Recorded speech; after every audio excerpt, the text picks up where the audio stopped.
Welcome, dear listener. Today, you've chosen to be here, and that choice already sets you apart.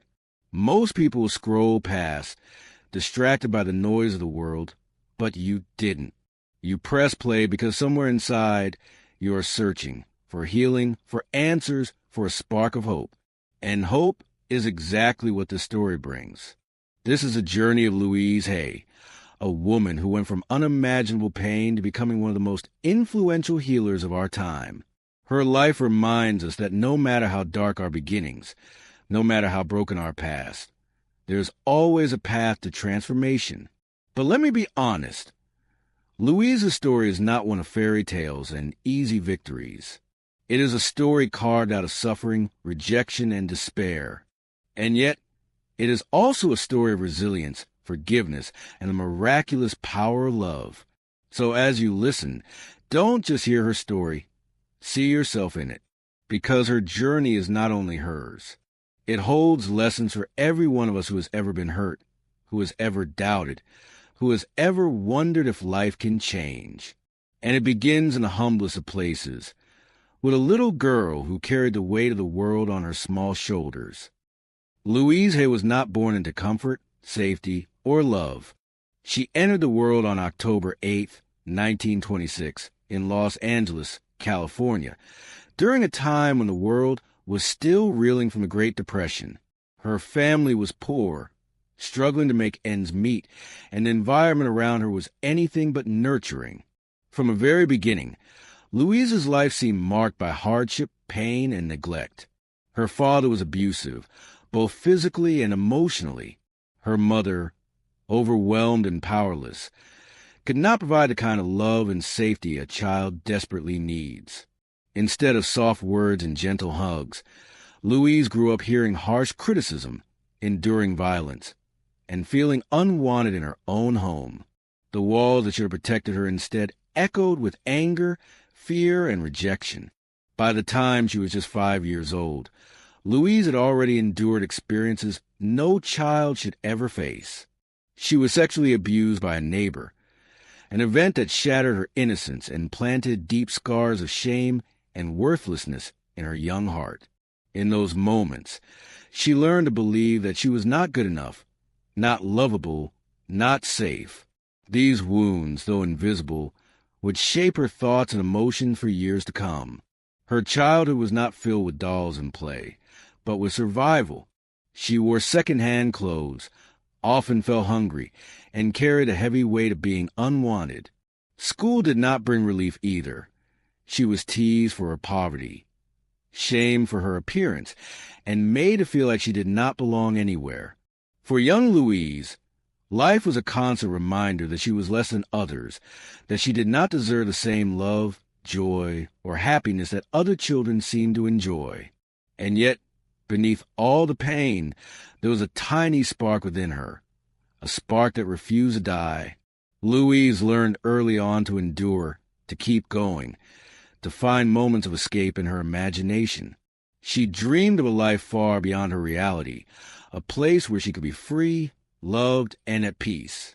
Though she did not know it then, these dreams would one day become the foundation of the work that would change millions of lives. But for now, little Louise was just a wounded child in a cold world, silently carrying burdens far too heavy for her small shoulders. As Louise grew older, the wounds of her childhood only deepened. The constant abuse and neglect made her feel invisible, as though her voice and her needs did not matter. Every harsh word, every slap, every moment of rejection became another brick in the wall of self-hatred she was unconsciously building around herself. She learned early on to hide her pain, to cover her tears, and pretend she was strong even when she felt broken inside. By the time she was a teenager, Louise no longer believed she was worth anything. She had absorbed the toxic messages around her, that she was ugly, unwanted, and unlovable. In her mind, the abuse she suffered as a child somehow became her fault, as if she had deserved it. This belief that she was undeserving of love followed her like a shadow, shaping her decisions and relationships in the years ahead. School did not provide escape or healing. Instead, it became another place where Louise felt different and unwanted. She often sat quietly at the back of the classroom, too ashamed to speak up, afraid of being mocked or criticized. Teachers overlooked her, classmates ignored her, and the loneliness she felt at home was mirrored in the outside world. It seemed there was no safe place for Louise, no corner of the world where she belonged. At the age of 15, the pain inside her became unbearable. Feeling suffocated by her environment, Louise made the bold and desperate decision to run away from home. With no real plan and no one to guide her, she stepped into the unknown, carrying only her wounded heart and a fierce desire to escape the cruelty she had known all her life. But the world outside was not much kinder. As a runaway teenager in the 1940s, Louise faced poverty, hunger, and danger. With little education and no resources, she struggled to survive. She took odd jobs just to have food in her stomach and a roof over her head, but each day was a battle. The lack of love and care she had experienced as a child now translated into a lack of self-worth in adulthood. Yet, even in these darkest times, there was still that faint, unshakable spark inside her, the dream of something better, the whisper of hope that life could be more than suffering. Though she did not yet know how, Louise carried within her the seeds of transformation, waiting for the right moment to grow. Louise's teenage years soon gave way to early adulthood, and with it came new challenges. Alone and vulnerable, she entered relationships not out of love, but out of a desperate need for validation. When you grow up believing you are unworthy, you often seek worth in the eyes of others. Louise was no different. She fell into relationships with men who reflected back to her the same lack of respect and love she had known in childhood. At just 16 years old, Louise became a mother. The experience was overwhelming. She was still a child herself, and yet she was now responsible for another life. With no guidance, no financial stability, and no emotional support, she felt trapped in an impossible situation. Believing she could not provide a good life for her daughter, Louise made the heartbreaking decision to give her child up for adoption. This choice haunted her for years, deepening her sense of guilt and unworthiness. By her 20s, Louise was struggling just to survive. She worked as a waitress, cleaning houses, and taking whatever small job she could find. Money was scarce, and her living conditions were often poor. Yet through it all, she carried herself with quiet determination. She was not thriving, but she was surviving, and survival for Louise was already a kind of victory. Her beauty and grace did not go unnoticed, and in her 20s, Louise began modeling. For a time, it seemed as though life was finally offering her a way out of poverty. She wore glamorous dresses, posed for magazines, and stepped into a world that was far removed from her broken childhood. On the outside, she appeared to be transforming, rising from hardship into success. But inside, the old wounds still lingered. Beneath the surface, she still battled feelings of shame, guilt, and self-hatred. The modeling world brought her attention, but it did not bring her healing. Louise discovered that external validation could not fill the emptiness inside her. The compliments and photographs might convince the world she was beautiful, but they did little to convince her.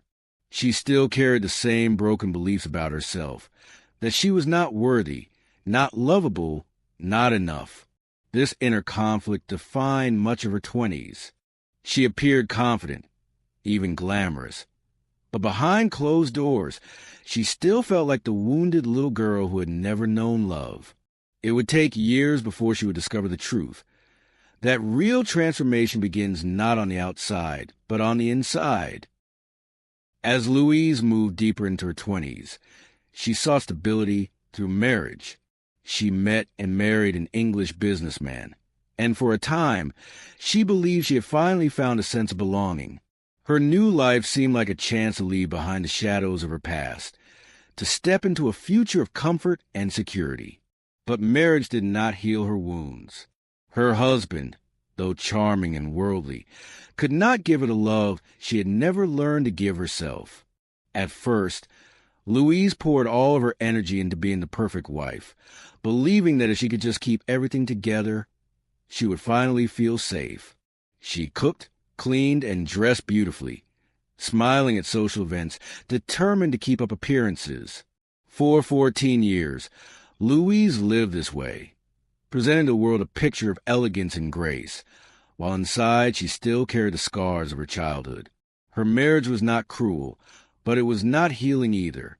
It was built on the fragile foundation of her unhealed past, and eventually it crumbled when her husband announced he was leaving her for another woman. Louise's heart shattered.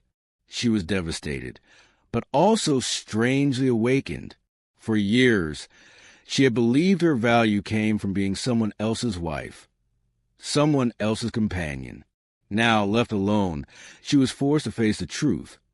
She had to find her worth within herself. The divorce was painful, but it was also the beginning of a turning point. Stripped of the identity she had clung to for so long, Louise began to search for meaning beyond her relationships. The question stirred within her.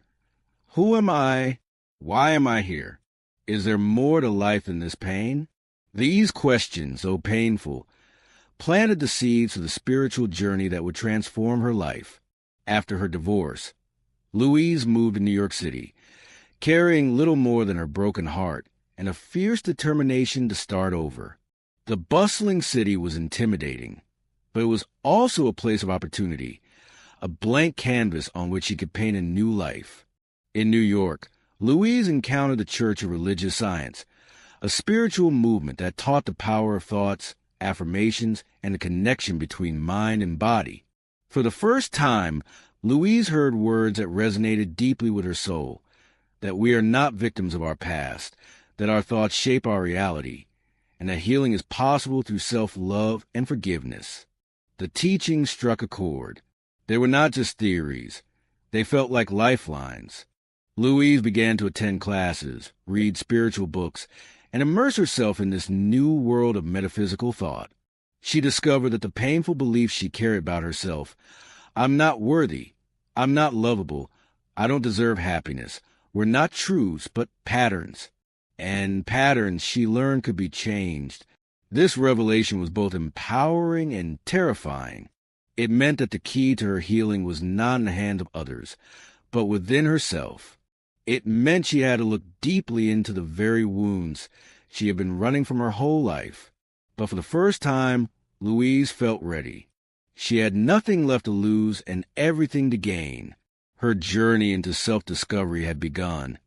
And though the road ahead would not be easy, it would lead her to the purpose that would define the rest of her life.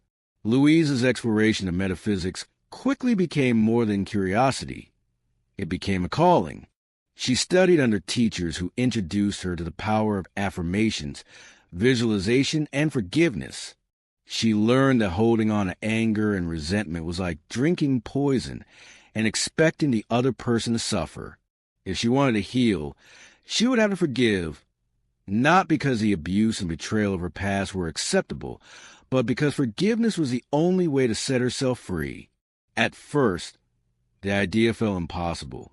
How could she forgive the father who abused her, the mother who failed to protect her, the neighbor who had stolen her innocence? But Louise came to understand that forgiveness was not about excusing their actions. It was about releasing her own heart from the chains of past. She began small, writing affirmations, speaking kind words to herself, and practicing forgiveness in little steps. She looked into the mirror and said words that at first felt strange and unbelievable. I love you. I really love you. The child inside her resisted. But with time, those words began to soften the walls around her heart. Slowly, Louise felt changes within herself. The bitterness began to fade. The fear started to loosen its grip. She felt lighter, freer, more at peace. For the first time in her life, she began to glimpse what it meant to truly love herself.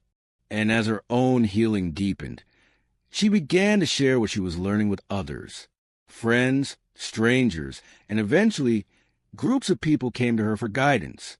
She wasn't just healing herself. She was becoming a healer for others.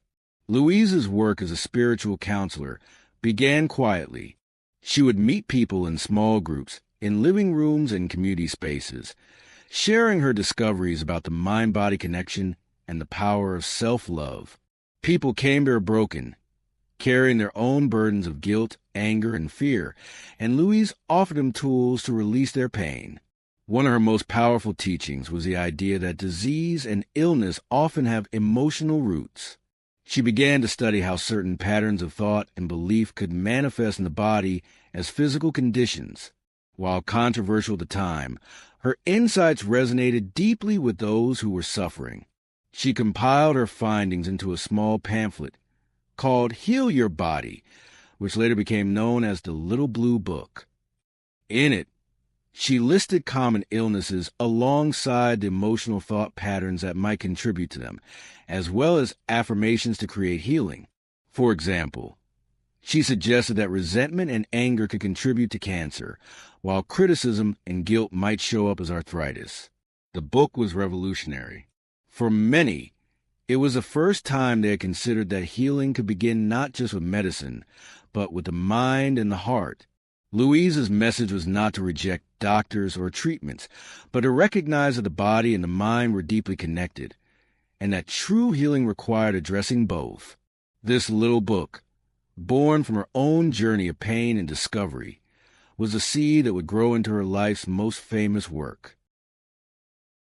The late 1970s brought Louise a challenge that would test everything she had learned. She was diagnosed with cervical cancer. For many, this diagnosis would have been a death sentence. But Louise refused to see herself as a victim. Instead, she asked herself the question she had asked so many others. What is my body trying to tell me? Looking inward, she realized that her cancer was connected to years of unresolved anger, resentment, and feelings of unworthiness, particularly around her childhood abuse. She understood that if she wanted to heal, she would need to release those old wounds once and for all. Louise declined conventional medical treatment at first, choosing instead to focus entirely on the methods she had been teaching: affirmations, forgiveness, visualization, and nutrition. She began a strict detox diet, worked with therapists, and most importantly, delved deeply into the process of forgiving those who had hurt her. It was not easy. Forgiveness rarely is. There were nights of tears, days of doubt, moments when the pain felt too great to release. But Louise persisted. She continued to affirm, I am willing to release. I am willing to forgive. I am willing to heal. Slowly, her heart began to soften, and her body began to respond. After 6 months of this intensive inner and outer work, Louise returned to her doctors. To their amazement, the cancer was gone. She had healed herself. Her teachings had moved from theory to undeniable proof. Louise's miraculous healing propelled her into the spotlight. People wanted to know how she had done it, how she had turned a deadly diagnosis into a story of hope and triumph. She began to speak more widely, holding workshops and seminars where she shared her journey and her methods. Her message was radical but simple. If I can heal my life, so can you. She taught that every thought we think is creating our future, that self-love is the foundation of healing, and that forgiveness is the doorway to freedom. Her authenticity made her words powerful. She wasn't just teaching theory, she had lived it. In 1984, she expanded her Little Blue Book into a full-length work titled You Can Heal Your Life. The book was deeply personal, combining her life story with practical tools for transformation. It offered affirmations, exercises, and insights that readers could apply to their own struggles. At first, publishers were skeptical. Who would buy a book about affirmations and self-love? But word spread quickly, and soon You Can Heal Your Life became a global phenomenon. Millions of people found hope and healing in its pages. For many, it was the first time they had ever considered the possibility of loving themselves. The book's success turned Louise into a household name in the world of personal growth. But for her, it was never about fame. It was about service. She had walked through the fire, and now she was determined to guide others through their own. As Louise's influence grew, she remained deeply committed to those who were most vulnerable. In the early 1980s, at the height of the AIDS crisis, when fear and prejudice were rampant, Louise opened her heart and her home to those suffering. She created what became known as the Hay Rides, weekly gatherings in Los Angeles where people with HIV and AIDS could come together for support, love, and healing. At a time when many turned their backs on the AIDS community, Louise welcomed them with open arms. She spoke to them with compassion, reminding them that they were worthy of love, that they were not alone, and that healing, whether physical, emotional, or spiritual, was always possible. The Hay Rides grew from a handful of people in her living room to hundreds packed into large spaces, all drawn to the atmosphere of acceptance and hope that Louise created. For many who attended, these gatherings were the only place they felt truly seen and loved. This work solidified Louise's reputation not just as a teacher, but as a healer of hearts. She was not afraid to go where others would not, to stand beside the marginalized and rejected, to shine a light in the darkest places. Her life was no longer about escaping her past. It was about transforming pain into purpose and using her story to remind the world that love is the most powerful force for healing. By the mid-1980s, Louise Hay had gone from a woman quietly exploring metaphysics to a spiritual leader touching lives across the world. Her workshops were packed, her counseling sessions were in demand, and her book, You Can Heal Your Life, was spreading like wildfire. But success never made her arrogant. Louise remained humble, often reminding her students, "I am just a mirror for you. The love you see in me is the love you already have inside yourself." She knew her role was not to be worshipped, but to awaken people to their own power. As You Can Heal Your Life climbed the bestseller lists, Louise was invited to appear on television and speak to larger audiences. Her calm presence, soothing voice, and compassionate energy made her a natural teacher. She had the ability to take complex spiritual ideas and make them simple, practical, accessible to anyone, regardless of background. And yet, despite the growing attention, Louise remained focused on service. She knew that fame was not the goal. Healing was. Her mission was clear: to teach people that no matter their past, no matter their pain, they could create a new life through love, forgiveness, and the power of their thoughts. The late 1980s brought another major step in Louise's journey: the creation of Hay House Publishing. Louise had always believed that powerful messages should be shared widely, and she knew that many spiritual teachers, healers, and authors struggled to find platforms for their work. What began as a small effort to publish her own books and recordings soon grew into a movement. Hay House became a haven for voices of transformation, authors who spoke about healing, spirituality, personal growth, and empowerment. Under Louise's leadership, Hay House published books that might otherwise have been ignored by mainstream publishers. Titles on affirmations, energy healing, angel work, alternative medicine, and spirituality began reaching millions of readers around the world. Louise's vision was not just about business. It was about creating a global family of teachers and seekers, all united by the belief that healing and transformation were possible. Through Hay House, she amplified voices like Wayne Dyer, Deepak Chopra, Esther Hicks, and many others, helping to shape an entire generation of spiritual thought. This was no accident. It was her legacy taking root. Even as her professional work flourished, Louise remained deeply personal in her teachings. She often spoke about the importance of self-love, saying, "You've been criticizing yourself for years, and it hasn't worked. Try approving of yourself and see what happens." For Louise, self-love was not vanity or arrogance. It was survival. She knew from her own life that without love for oneself, healing was impossible. She encouraged people to start with small steps, looking in the mirror, placing a hand over their heart and saying, "I love you. I really love you." Many resisted at first. Some laughed, others cried, others felt silly. But Louise reminded them that the relationship with oneself sets the tone for every other relationship. If you can learn to be kind to yourself, everything else begins to shift. Her emphasis on self-love was revolutionary at a time when society taught people to put others first, to hide their emotions, and to silence their inner needs. Louise challenged that conditioning. She said, "Love is the great miracle cure. Loving ourselves works miracles in our lives." And her students found that when they followed her guidance, miracles did happen. Relationships healed, illnesses eased, opportunities appeared, and inner peace blossomed. Louise's word expanded far beyond physical healing. She taught that the principles of self-love and affirmations could transform every area of life: money, relationships, career, and even spirituality itself. On money, she reminded people that scarcity often came from beliefs of unworthiness. She encouraged affirmations like, "I am open and receptive to all the good and abundance in the universe." She insisted that prosperity was not about greed, but about allowing ourselves to receive the flow of life's gifts.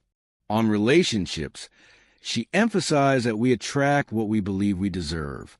If we hold on to guilt, shame, or unworthiness, we often find partners who reflect those wounds.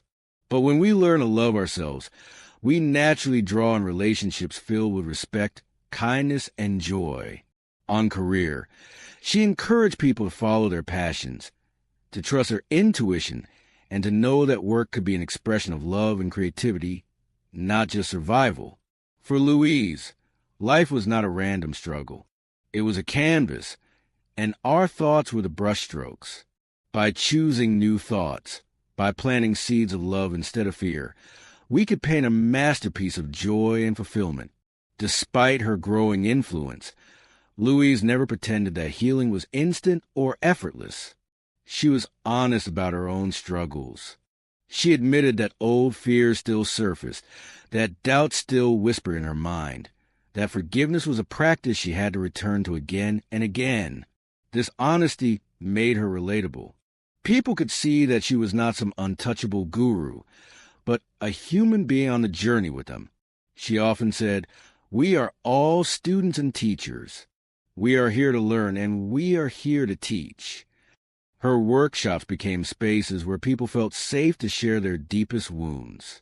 Strangers would stand up and reveal traumas they had never spoken aloud before, and Louise would listen with compassion, offering affirmations, guidance, and the reminder that healing was possible. Tears flowed freely in these gatherings, but so did laughter. Louise knew the power of joy and play. She often reminded people not to take life so seriously, to dance, to sing, to celebrate the simple gift of being alive. In her presence, people felt both the depth of healing and the lightness of hope. She embodied the balance between facing pain and embracing joy. By the 1990s, Louise Hay had become a global phenomenon.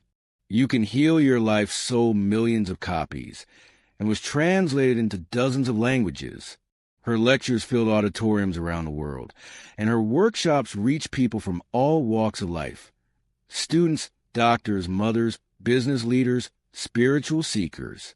But Louise never lost her grounding. She often reminded people that the real work happened not in books or seminars, but in the quiet moment at home, when you looked in the mirror, when you forgave someone in your heart, when you chose a kind thought instead of a cruel one. Her teachings began to ripple through culture. People quoted her affirmations. Health practitioners integrated her ideas, and the conversation around mind-body healing became mainstream. What once was considered radical was now widely accepted. Our thoughts and emotions influence our health and our lives.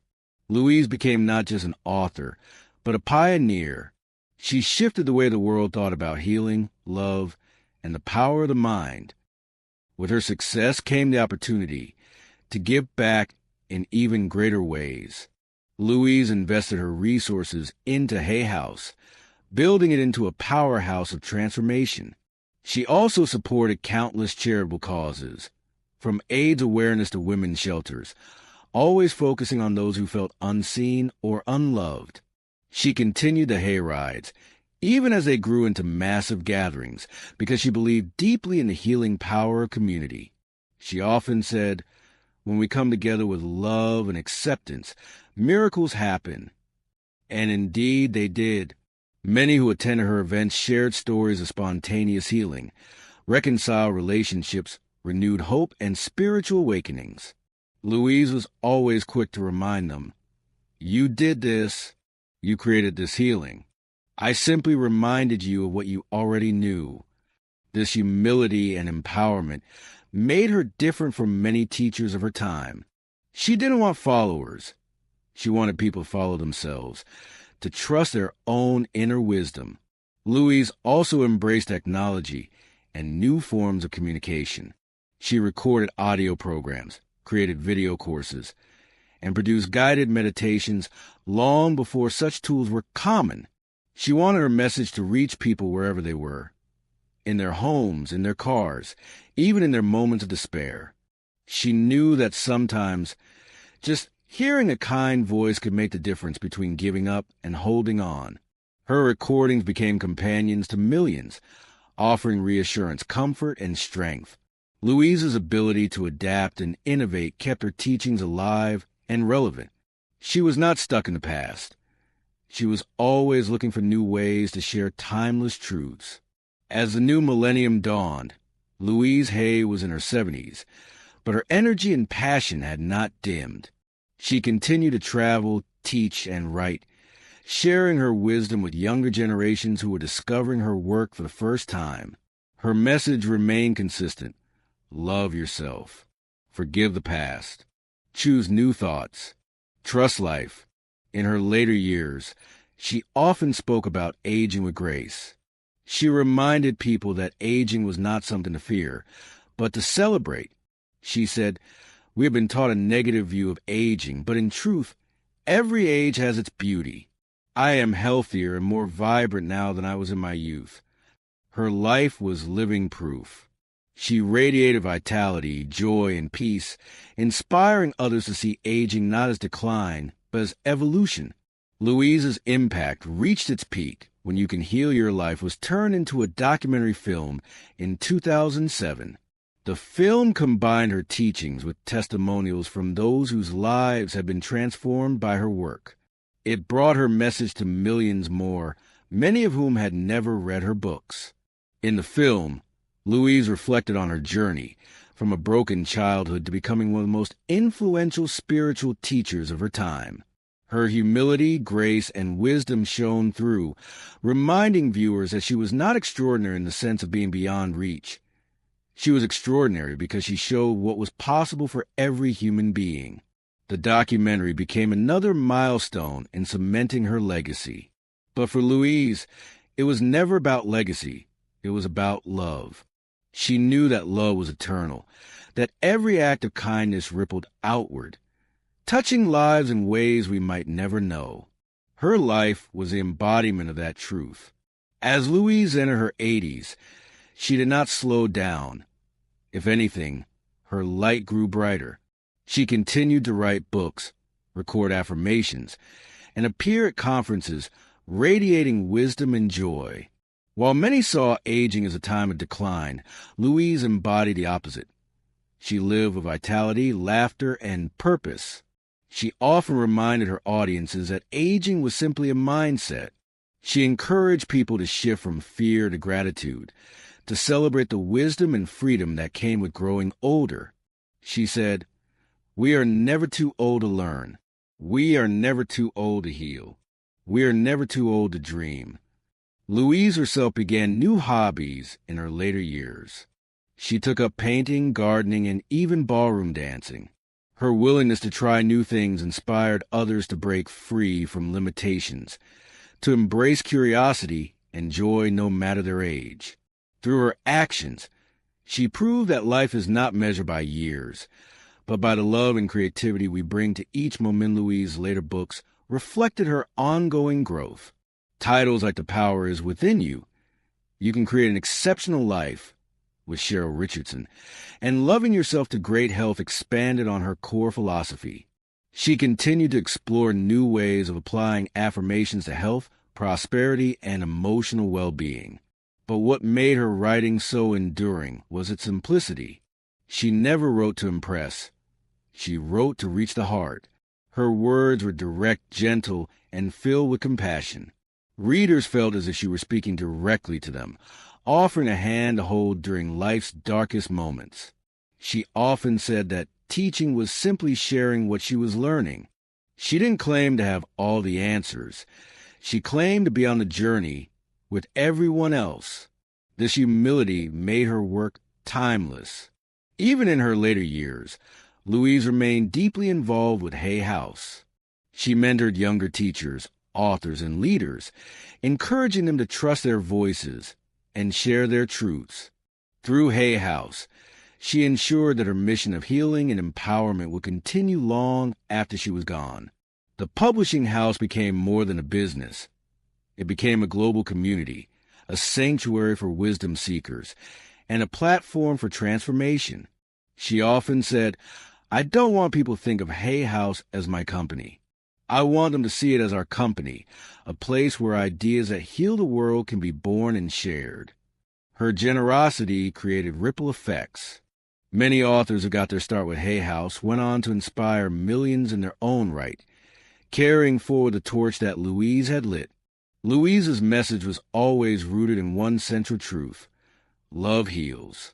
She emphasized that love was not just about relationships with others, but about the relationship with ourselves. She taught that when we criticize ourselves, we create pain. When we love ourselves, we create healing. She reminded people that the most powerful words we could ever say are, "I love you. I really love you." Her famous mirror work, exercise, became a cornerstone of her teachings. By looking into a mirror and affirming love, forgiveness, and acceptance, people learned to soften their self-judgment and open their hearts. For many, this simple practice was life-changing. Louise explained, "The mirror reflects back the feelings we have about ourselves. If we can learn to see ourselves with love, everything in life begins to shift." This practice spread worldwide, becoming a daily ritual for countless people seeking healing and self-acceptance. In addition to self-love, Louise often emphasized gratitude as a key to transformation. She encouraged people to begin and end each day by focusing on what they were thankful for. She said, "Gratitude brings more to be grateful for. The universe loves gratitude. The more you appreciate what you have, the more you will receive. Gratitude," she explained, "shifts our attention from lack to abundance, from fear to trust. It allows us to see the blessings hidden in every challenge." Even in the darkest times, she encouraged people to find something, anything, to be thankful for. Her own life was a testament to this. Despite a childhood of abuse and abandonment, she expressed gratitude for the lessons it taught her, for the resilience it built, and for the compassion it gave her for others. Through gratitude, Louise transformed her pain into purpose, her wounds into wisdom. As Louise moved into her 90s, her presence remained luminous. She continued to inspire through interviews, online summits, and recorded affirmations. Her voice, gentle, reassuring, and filled with love, was a source of comfort for millions. She often reminded people that life was not about perfection, but about progress. She said, "We don't have to get it all right. We just have to be willing to love ourselves a little more each day." Her willingness to share her humanity, her struggles, and her continued practice of forgiveness made her teachings even more powerful. She was not just a teacher. She was a living example of the principles she taught. Even as her body aged, her spirit seemed timeless. Those who met her often describe her as radiant, glowing with a joy that seemed to come from beyond this world. On August 30th, 2017, at the age of 90, Louise Hay passed away peacefully in her sleep. The world mourned the loss of a pioneer, a healer, and a beloved teacher. Yet her departure was not seen as an end, but as a continuation of her legacy. She had often spoken about death as a natural transition, not something to fear. She believed that life was eternal, that the soul continued its journey beyond the body, and that love never dies. Her passing, fittingly, occurred on the same day as Wayne Dyer's birthday, another spiritual teacher she deeply admired and published through Hay House. Many saw this as a symbol of the deep connection between two souls who worked tirelessly to uplift humanity. Though Louise left the physical world, her words, teachings, and spirit remain alive in the millions of hearts she touched. After her passing, tributes poured in from around the globe. Authors, teachers, and everyday people shared stories of how Louise's work had saved their lives, healed their relationships, or given them hope in times of despair. One woman wrote, "When I was diagnosed with cancer, Louise's affirmations gave me the strength to believe in healing. Today I am cancer-free, and I owe so much of that to her teachings." Another shared, "I had hated myself my whole life until I picked up You Can Heal Your Life. For the first time, I felt worthy of love. Louise gave me back my life." These stories, multiplied by millions, are the true measure of Louise's impact. She was not just an author. She was a healer of hearts, a lifeline for the broken, a guide for the lost. Her legacy continues every time someone looks into the mirror and says, "I love you." Today, Hay House remains a thriving force, carrying forward Louise's vision. Through books, online courses, live events, and podcasts, her message of healing continues to spread to new generations. Her work has influenced fields as diverse as psychology, medicine, coaching, and education. Therapists use her affirmations in healing sessions. Doctors recommend her books to patients. Teachers bring her principles into classrooms. Coaches guide clients with her exercises. Louise's influence is everywhere because her message is universal. At the core, every human being longs for the same thing: to be loved, to be accepted, to be free. Louise offered the tools to unlock that freedom. Her teachings are timeless because they speak to the deepest truth of the human soul: love heals. Louise Hay's life was proof that no wound is too deep, no past too dark, no pain too great to be healed. She began as a wounded child, abandoned, abused, and lost. She became a woman who found her power, forgave her past, and built a life of love, service, and transformation. Her journey reminds us that healing is possible for all of us. It begins with choice to love ourselves, to forgive, to think new thoughts, to trust that life is on our side. Her final message to the world was simple, yet profound: all is well. These 3 words capture the essence of her teaching.